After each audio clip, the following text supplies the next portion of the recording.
지난 25년간 내 세상을 지탱해온 것은 숫자들이었지만 이제 그 숫자들은 나를 밀어내고 있었다. 52세의 김진호, 한때 중견기업의 회계팀장이었던 그는 이제 차가운 사무실 대신 고용복지플러스센터의 딱딱한 플라스틱 의자에 앉아있다. 인공지능 회계 시스템의 도입은 그의 숙련된 노하우를 비효율로 정의했다. 돋보기를 고쳤으며 작성하는 재취업 신청서 위로 형광등 불빛이 번진다. 그는 자신의 경력이 이 종이 한 장에 요약될 수 없다는 사실을 잘 알면서도 빈칸을 채워야만 하는 현실이 낯설기만 하다. 옆자리에서 들려오는 깊은 한숨소리에 그는 고개를 돌렸다. 그곳에는 자신만큼이나 지쳐 보이는 한 여자가 앉아 있었다. 그녀의 손가락 끝에는 아직 지워지지 않은 커리어의 무게가 남아있었다. 진호는 문득 깨달았다. 이곳에 앉아있는 수많은 사람 중 자신만 낙오된 것이 아니라는 사실을. 하지만 그 사실이 위로가 되지는 않았다. 오히려 거대한 파도에 휩쓸려가는 이름 없는 모래알이 된 것 같은 기분이 들 뿐이었다. 이제 그는 숫자가 아닌 사람의 목소리가 그리워지기 시작했다. 세상은 더 빠르고 정확한 것을 원했지만 그는 그저 자신의 존재를 증명할 단 한 줄의 칸이 절실했다. 텅 빈 이력서가 그의 인생 전부를 부정하는 것 같아 가슴 한구석이 아려왔다. 그는 펜을 내려놓고 창밖의 회색빛 하늘을 멍하니 바라보았다. 이제 어디로 가야 할지 아무도 알려주지 않는 오후였다.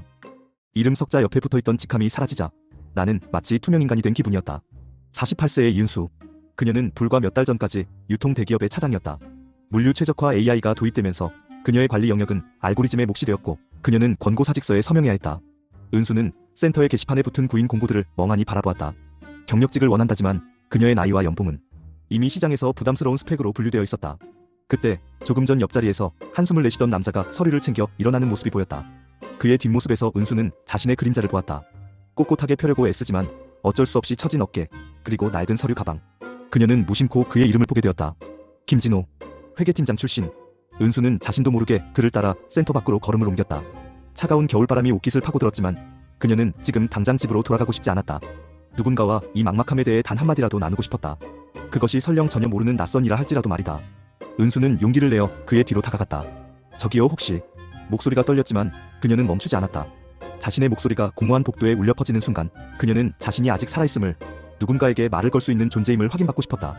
그가 멈춰 서서 돌아보는 그 찰나의 순간이 은수에게는 영겁처럼 길게 느껴졌다. 우리는 모두 사라져가는 이름들이었다. 자판기에서 떨어진 종이컵 속에 담긴 달콤, 씁쓸한 액체는 우리가 나눈 첫 번째 공감의 맛이었다.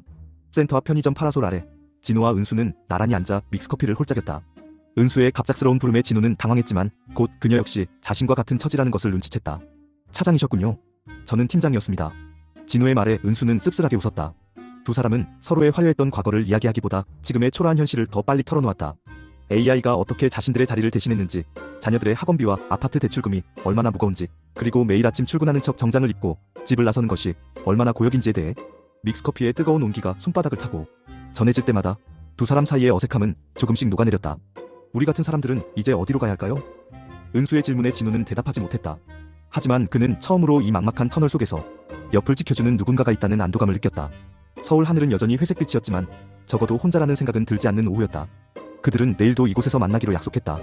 재취업 정보 공유라는 명목이었지만 사실은 고립되지 않기 위한 몸부림에 가까웠다. 300원짜리 커피 한 잔에 담긴 위로가 수억 원의 자산을 주무르던 시절의 성취감보다 더 따뜻하게 느껴지는 것은 지금 그들이 가장 필요로 하는 것이 돈이 아닌 온기였기 때문일지도 모른다. 서로의 상처가 맞닿는 소리가 조용히 들려왔다. LP바에서 흘러나오는 오래된 노래는 우리가 가장 빛나던 시절의 암호처럼 들렸다. 재취업 교육이 끝난 후 진호는 은수를 자신이 아는 오래된 LP 바로 안내했다. 그곳은 시간이 멈춘 듯한 공간이었다. 스피커에서는 유재하와 김광석의 목소리가 흘러나왔고 벽에는 빛바랜 포스터들이 붙어있었다. 우리가 신입사원이었을 때 자주 듣던 노래들이네요. 은수가 반가운 듯 말했다. 두 사람은 맥주 한 잔을 사이에 두고 90년대의 기억들을 소환했다.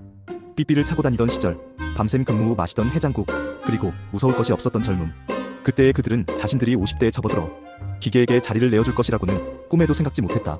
추억은 달콤했지만 현실로 돌아오는 순간은 언제나 가혹했다. 그때는 우리가 회사의 주인인 줄 알았죠.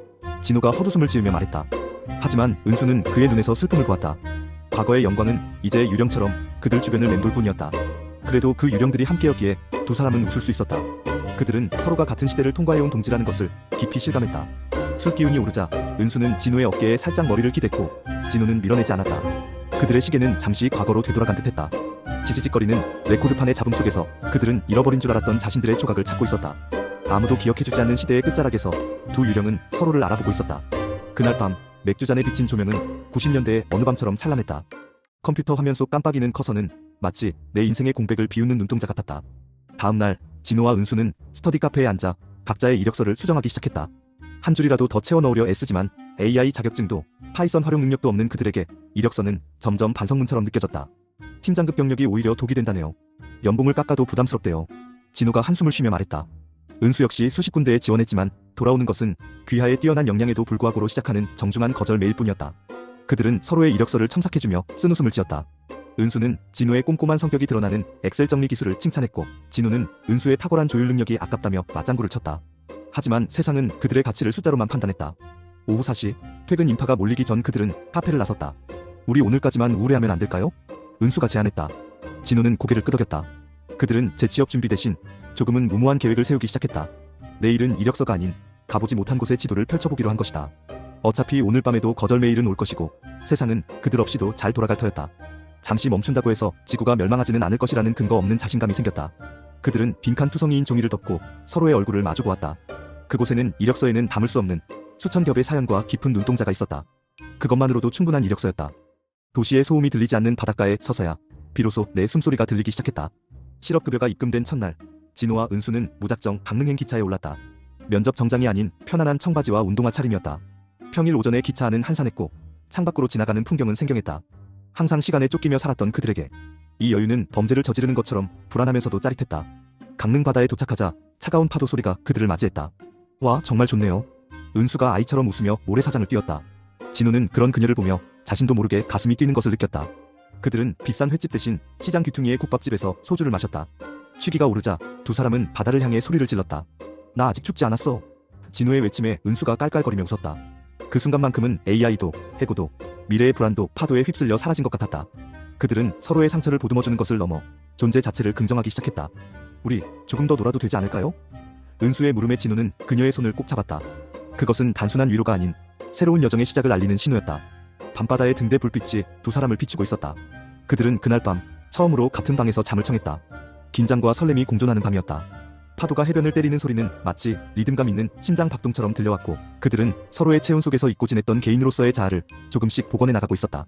서로의 체온이 닿는 순간 우리는 세상으로부터 버려진 고아가 아니라 비로소 사람임을 느꼈다. 강릉의 작은 민박집, 낡은 창문 너머로 파도 소리가 끊임없이 밀려왔다.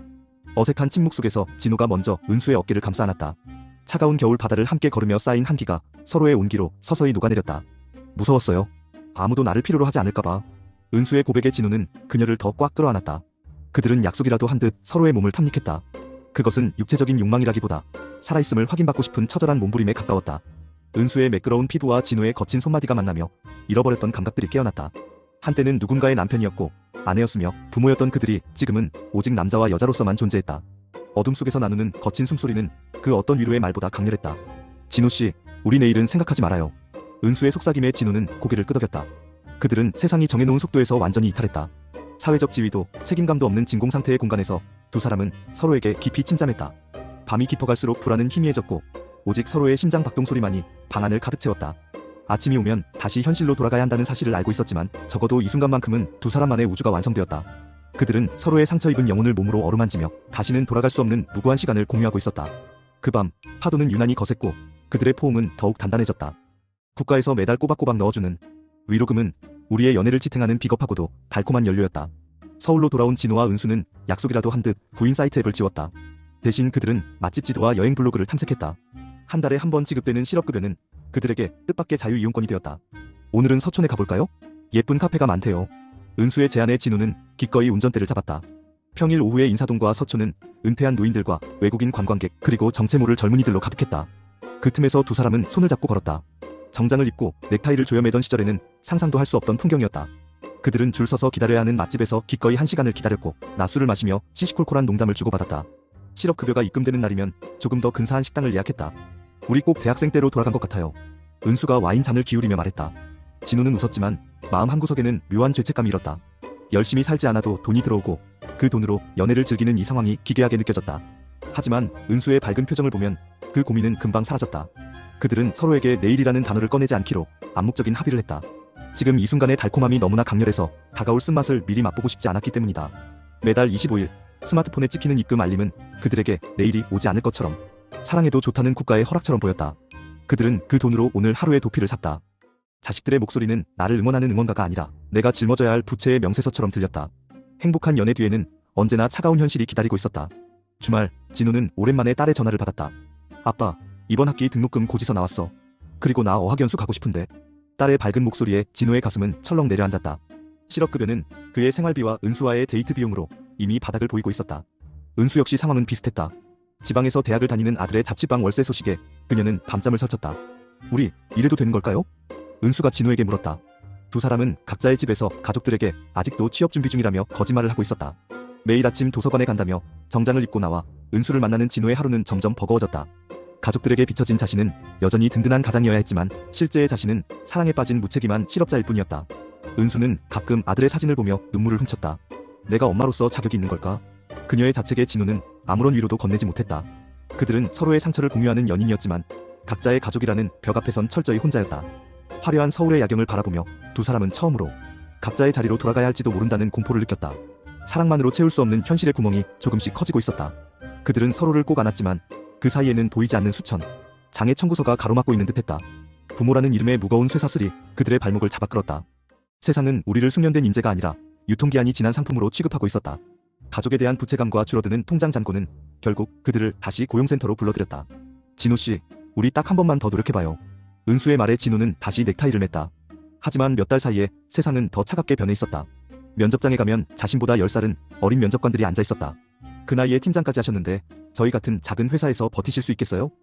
질문의 행간에는 그냥 집에서 쉬시지. 왜 나오셨냐는 비아냥이 섞여 있었다. 은수 역시 경비원이나 식당 주방 보조 같은 일자리 제안을 받으며 모욕감을 느껴야 했다. 한때 수십 명의 부하 직원을 거느리던 그녀에게 세상은 이제 고무장갑과 빗자루를 권하고 있었다. 면접이 끝난 저녁 두 사람은 허름한 포장마차에서 만났다. 은수의 눈은 퉁퉁 부어있었다. 저 오늘 면접관한테 무시당했어요. 내 커리어가 아무것도 아니었나봐요.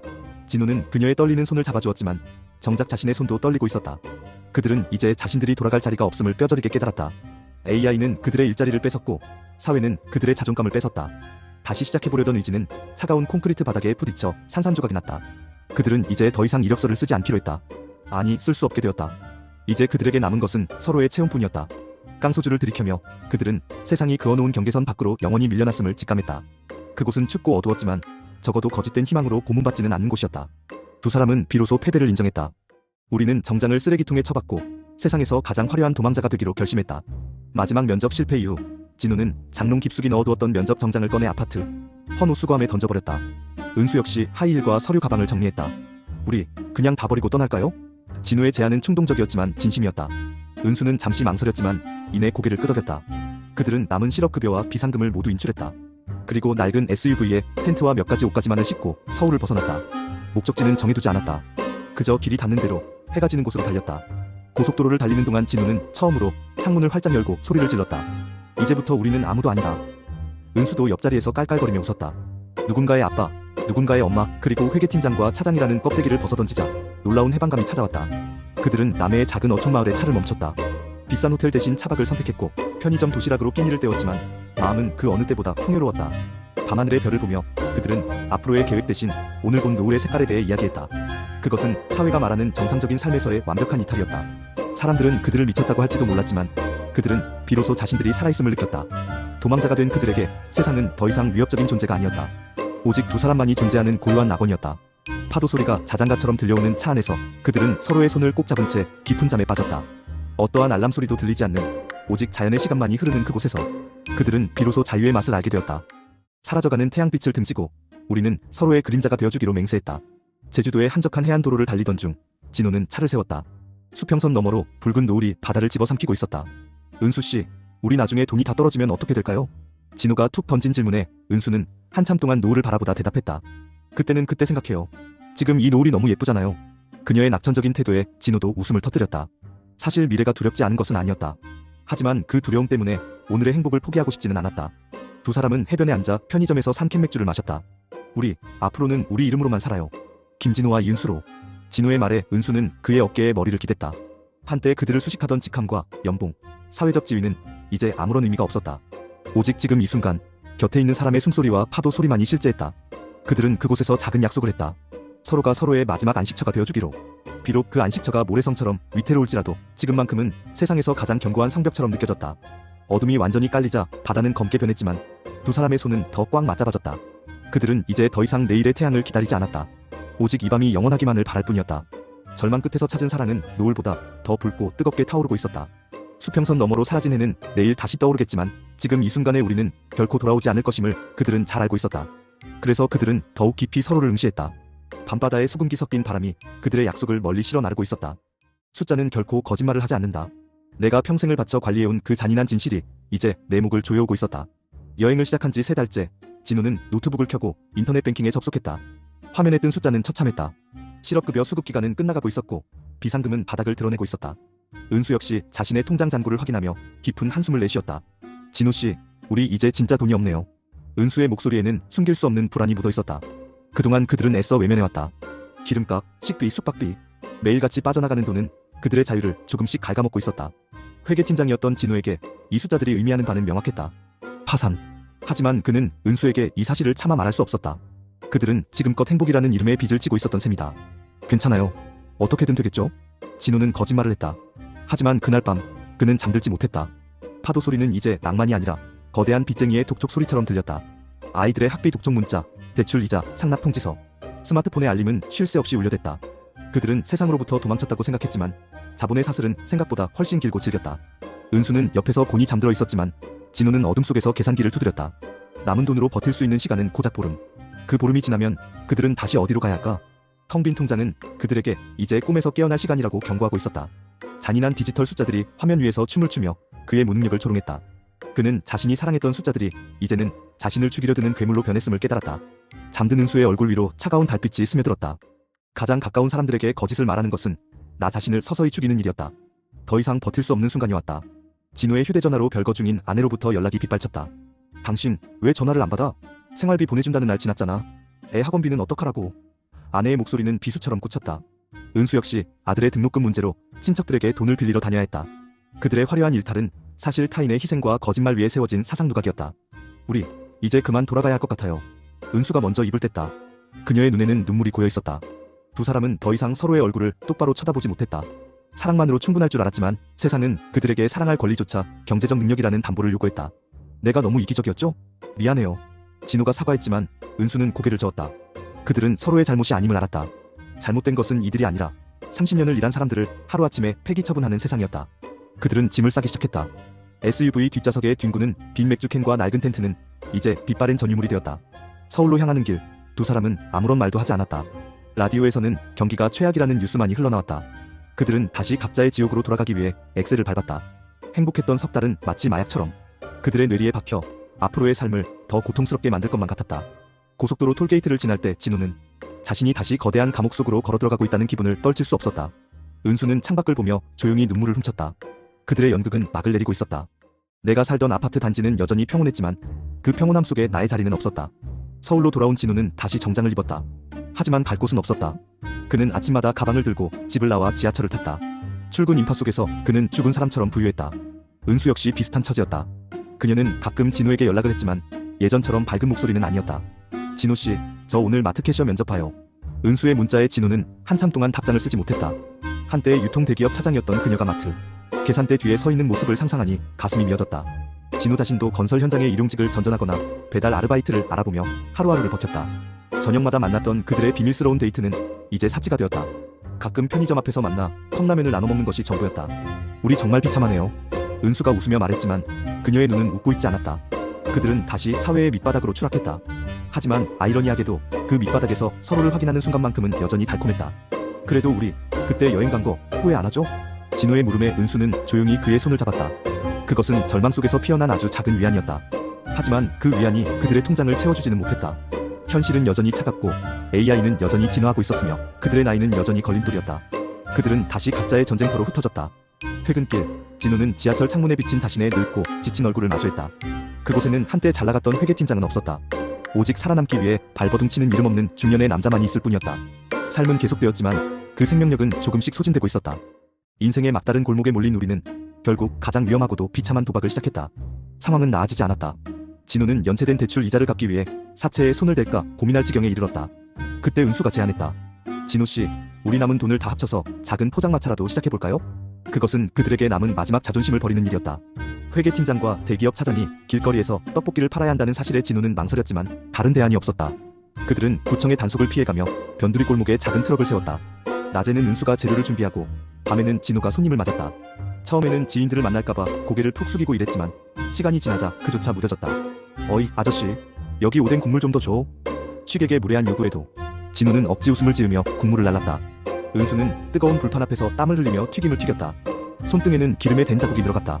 하지만 놀랍게도 그 작은 트럭은 그들에게 새로운 희망이 되었다. 정직하게 일한 만큼 돈이 들어왔고 무엇보다 AI가 자신들의 자리를 뺏을 걱정을 하지 않아도 되었다. 진호씨, 우리 오늘 꽤 많이 벌었어요. 새벽 2시, 장사를 마치고 정산하는 시간. 은수가 내미는 꼬깃꼬깃한 만원짜리 지폐 뭉치를 보며 진호는 묘한 감정에 휩싸였다. 수천억의 예산을 주무르던 손이 이제는 1,000원짜리 몇 장에 떨리고 있었다. 비참했지만 동시에 살아있다는 실감이 났다. 그들은 그렇게 길 위에서 다시 뿌리를 내리기 시작했다. 자본주의의 가장 낮은 곳에서 그들은 비로소 자신들이 통제할 수 있는 일상을 되찾았다. 그것은 비록 기름때 묻은 삶이었지만 적어도 누군가의 명령에 움직이는 기계는 아니었다. 그들의 도박은 일단 성공적이었다. 화려한 사무실 창밖으로 보던 풍경보다 길바닥에서 올려다보는 하늘이 더 넓고 깊었다. 포장마차 운영은 고됐지만 그곳은 세상의 온갖 인간 군상들이 모여드는 광장이었다. 진호와 은수는 손님들의 이야기를 들으며 자신들만 불행한 것이 아님을 깨달았다. 취업에 실패한 청년 명예퇴직을 앞둔 가장, 고시생. 그들은 모두 각자의 짐을 지고 있었다. 사람 사는 거 다 똑같네요. 은수가 손님들이 떠난 자리를 치우며 말했다. 진호는 이제 엑셀 시트 대신 사람들의 표정을 읽는 법을 배웠다. 어떤 손님이 위로가 필요한지, 어떤 손님이 혼자 있고 싶은지. 그들은 더 이상 과거의 직함에 연연하지 않았다. 오히려 포장마차 주인이 된 지금이 더 자유로워 보였다. 하지만 몸은 예전 같지 않았다. 무릎 관절은 쑤셔왔고 겨울바람은 뼈마디를 파고들었다. 우리 이 일을 언제까지 할 수 있을까요? 은수의 질문에 진호는 묵묵히 어묵꼬치를 정리했다. 내일이 보장되지 않는 삶이었지만 적어도 지금 당장은 서로가 곁에 있었다. 그들은 장사를 마치고 돌아오는 길에 가끔 근처 공원에 들렀다. 차가운 벤치에 앉아 따뜻한 캔커피를 나눠 마시며 그들은 농담을 주고받았다. 나중에 우리 돈 많이 벌면 진짜 번듯한 가게 하나 차려요. 진호의 꿈은 이제 소박해졌다. 큰 성공보다는 오늘 하루를 무사히 넘기고 은수와 함께 웃을 수 있는 시간. 그것이 그가 찾은 삶의 새로운 정답이었다. 길 위에서 그들은 조금씩 단단해지고 있었다. 비록 세상이 보기엔 초라한 실패자들이었지만 그들 내부에서는 무언가 다시 깨어나고 있었다. 밤하늘의 북극성은 예전보다 더 밝게 그들의 길을 비추고 있었다. 사회의 변두리에서 찾은 평온함은 생각보다 달콤했다. 그들은 비로소 진짜 인간이 되어가고 있었다. 우리는 태양 아래서 빛나기를 포기한 대신 어둠 속에서 서로를 비추는 작은 등불이 되기로 했다. 포장마차가 자리를 잡아가면서 진호와 은수의 관계도 더 깊어졌다. 그들은 이제 각자의 집으로 돌아가는 대신 작고 낡은 원룸을 얻어 합쳤다. 집이 좁아서 미안해요. 진호의 말에 은수는 침대에 누워 천장을 바라보며 웃었다. 대궐 같은 집에서 혼자 울던 때보다 100배는 좋아요. 그들은 좁은 방 안에서 서로의 살을 맞대고 잠이 들었다. 화려한 가구도 비싼 가전제품도 없었지만 그곳에는 온기가 있었다. 새벽마다 시장에 나가 물건을 떼고 밤늦도록 장사를 하는 고된 일상이 반복되었지만 그들은 불평하지 않았다. 오히려 그 피로함이 살아있다는 증거처럼 느껴졌다. 가끔 옛 동료들에게 연락이 오기도 했다. 김 팀장, 요즘 뭐하고 살아? 소식 들으니 안 좋던데? 동정 섞인 목소리에 진호는 그저 허허 웃으며 넘겼다. 그들이 생각하는 좋은 삶의 기준에서 자신은 이미 탈락했다는 것을 알았기 때문이다. 하지만 진호는 지금이 더 행복했다. 남의 눈치를 보지 않아도 되고 숫자에 쫓기지 않아도 되는 삶. 은수와 함께라면 떡볶이 냄새 배인 옷조차 향기롭게 느껴졌다. 그들은 세상의 시선으로부터 자유로워진 진정한 아웃사이더가 되었다. 물론 미래에 대한 불안은 여전히 그림자처럼 따라다녔다. 몸이 아프면 어쩌나, 단속이 심해지면 어쩌나. 하지만 그들은 이제 안다. 어떤 어둠이 닥쳐도 서로의 손을 놓지 않는다면 그 어둠조차 길의 일부가 될 뿐이라는 것을. 그들은 그림자 속에서 자신들만의 작은 천국을 읽어나가고 있었다. 좁은 자취방에 퍼지는 된장찌개 냄새와 텔레비전의 나지막한 소리가 그들의 하루를 축복했다. 소박한 행복은 거창한 성공보다 더 끈질기게 그들을 지탱해 주었다.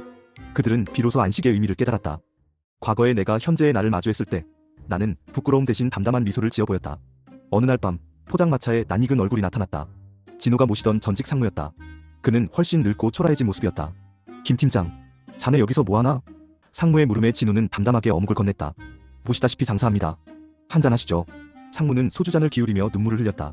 자신도 결국 AI 구조조정의 파도를 피하지 못했고 퇴직금을 사기당해 길거리에 나앉게 생겼다는 고백이었다. 은수는 말없이 상무에게 따뜻한 국물을 더 가져다 주었다. 진호는 상무를 보며 예전의 자신을 보았다. 권력과 지위가 영원할 줄 알고 아등바등 살았던 그 시절. 하지만 지금의 진호는 상무가 가진 그 어떤 것보다 소중한 것을 가지고 있었다. 바로 곁을 지켜주는 은수와 스스로의 힘으로 벌어들이는 정직한 푼돈이었다. 상무가 떠난 뒤 진호는 은수를 꼭 안아주었다. 은수씨, 우리 정말 잘 살아온 것 같아요. 은수는 그의 품에서 고개를 끄덕였다. 실패한 줄 알았는데 돌아보니 그들은 인생이라는 시험에서 가장 어려운 문제를 푼 셈이었다. 어떻게 인간답게 살 것인가라는 문제 말이다. 그날 밤 두 사람은 장사를 조금 일찍 마쳤다. 그리고 근처 폭우로 가서 밤바다를 보았다. 강릉에서 보았던 그 바다와는 또 다른 느낌이었다. 그때는 도망치듯 왔지만 지금은 당당하게 마주 서 있었다. 비록 손은 거칠어지고 얼굴에는 주름이 늘었지만 그들의 눈빛만큼은 청년 시절보다 더 맑게 빛나고 있었다.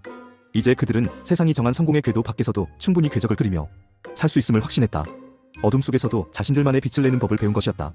상무의 눈물은 그들에게 연민이 아닌 자신들이 선택한 길에 대한 확신을 심어주었다. 그들은 더 이상 과거의 그림자에 갇힌 죄수가 아니었다. 비로소 자유로운 영혼이 된 두 사람은 밤바다의 깊은 품으로 걸어들어갔다. 그곳에는 끝이 아닌 새로운 시작이 기다리고 있었다. 우리의 행복은 살얼음판 위를 걷는 것처럼 위태로웠지만 그렇기에 매 순간이 보석처럼 빛났다. 어느덧 1년이 지났다. 포장마차는 작지만 단골도 생겼고 통장 잔고도 조금씩 불어났다. 하지만 그들을 둘러싼 세상은 여전히 험난했다. 인공지능은 이제 단순 사물을 넘어 배달 로봇과 자동 요리기계로 진화하며 인간의 노동을 더 세밀하게 위협하고 있었다. 진호씨, 나중에 이 포장마차도 로봇이 대신하게 될까요? 은수의 질문에 진호는 씁쓸하게 웃었다. 글쎄요, 하지만 로봇이 손님들의 푸념을 들어줄 수는 없겠죠. 두 사람은 여전히 행복했다. 하지만 그 행복 밑바닥에는 항상 거대한 불안이 도사리고 있었다. 노후 대책은 여전히 막막했고 몸이 조금만 아파도 덜컥 겁이 났다. 자식들과의 관계는 회복되었지만 그들에게 짐이 되고 싶지 않다는 강박은 여전했다. 어느 날 저녁 장사를 준비하며 진호는 은수의 거칠어진 손을 만져보았다. 우리 앞으로도 계속 이렇게 살 수 있을까요? 은수는 대답 대신 진호의 손을 꽉 잡았다. 모르죠. 하지만 적어도 오늘 밤은 우리가 이 포장마차의 주인이고 서로의 연인이잖아요. 그녀의 말은 정답이었다. 그들에게 약속된 미래는 없었다. 오직 오늘 하루를 버티고 내일 아침 눈을 뜰 수 있음에 감사하는 삶. 그것이 그들이 선택한 혹은 선택당한 인생의 모습이었다. 노을이 지고 어둠이 깔리자 진호는 포장마차의 전구를 켰다. 주황색 불빛이 차가운 아스팔트 위를 따뜻하게 비추었다. 그들은 다시 손님을 맞이할 준비를 했다. 불안하지만 찬란한, 절망적이면서도 달콤한 그들만의 밤이 다시 시작되고 있었다. 내일은 또 어떤 바람이 불어올지 알 수 없었지만 두 사람은 함께 있기에 두렵지 않았다. 아니, 두렵지만 기꺼이 나아가기로 했다. 그들의 작은 등불은 차가운 세상의 한복판에서 여전히 꺼지지 않고 타오르고 있었다. 비록 위태롭고 보잘것없는 불빛일지라도 누군가에게는 유일한 이정표가 될 수도 있다는 것을 그들은 알고 있었다. 그들은 그렇게 찬란한 불안 속으로 한 걸음 더 내디뎠다. 삶이 던지는 가혹한 질문들에 대해 그들은 서로의 존재로 답하고 있었다. 밤은 깊었지만 그들의 포장마차는 가장 환한 곳으로 남아있었다. 불안이 축복이 되는 마법 같은 시간이 흐르고 있었다. 끝이 보이지 않는 길 위에서 두 사람은 비로소 평온한 안식에 도달했다. 그것이 그들의 마지막 승리였다.